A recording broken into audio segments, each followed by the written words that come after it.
నేను ఒకటే ఈ సమావేశంలో కోరుతున్నాను, రాజకీయాలంటే అధికారం కోసం కాదు, ప్రజాసేవ కోసం.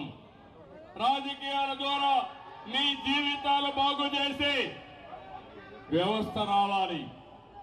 అయారాం గయారాములు కాదు, ప్యాలెస్లు కట్టుకునే వాళ్ళు కాదు, ప్రజలకు చిత్తశుద్ధిగా సేవ చేసే వాళ్ళు కావాలి. కానీ ప్యాలెస్లు కట్టుకొని విలాసవంతమైన జీవితాలు నివసించే వాళ్ళు కాదని మీకు తెలియజేస్తున్నా.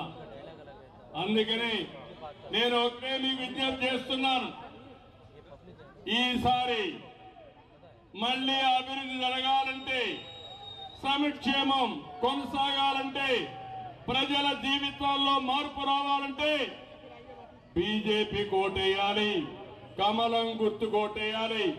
ఇక్కడ సంజయ్ గోయల్ గారిని గెలిపి